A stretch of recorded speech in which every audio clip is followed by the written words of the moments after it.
मो ना शेख मसूद अली मु संपादक आगामी शताब्दी साहित्य पत्रिका एवं अध्यक्ष महान महंगा।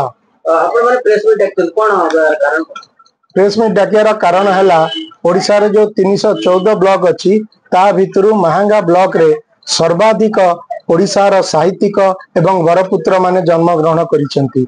एबे ओडिशा सरकार वरपुत्र ऐतिह्य ग्राम योजना करिसेंती जोटी दुख और परिताप रे विषय महंगा ब्लॉक रु गोटे हेले ग्राम को सेथिरे शामिल करी नांती। एथारे एक उदाहरण दिया जाय पारे कुशपुर परिका ग्राम जो ठारे पल्ली कवि नंदकिशोर आपणकर प्रगतिवादी संपादक प्रद्युम्न बल नंदकिशोर सामल शिल्पी गुरु बिंबाधर वर्मा कवि राजेंद्र वर्मा एवं ज्ञानेन्द्र वर्मा पढ़ी साहित्य संस्कृति संपन्न व्यक्ति गोटाए गाँव में जन्म होते से गाँ को ये योजना अंतर्भुक्त करा जाई नहीं।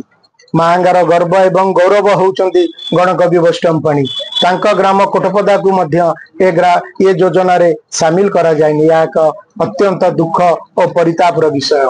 आमे आज महांगा जनसाधारण तरफ ये दाबी करुचु सरकार का पाखरे जे तुरंत ये दिगरे सरकार पदक्षेप नियंतु ये ग्राम दुईटी को ऐतिह्य ग्राम रे शामिल करंतु। ता सहित महांगा रे आपणकर आदिनाट्यकार जगमोहन लालंकर जन्म बाग्मी विश्वनाथ जन्म एवं ऐतिहासिक प्यारीमोहन आचार्य जन्म एवं द्वितीय भंज गोलख प्रधान मध्य जन्मस्थली तांका ग्राम को मध्य शामिल कराइले। एतिरे महांगार जनसाधारण बुद्धिजीवी संस्कृति प्रेमी व्यक्ति माने खुशी हेबे एवं आनंदित हेबे।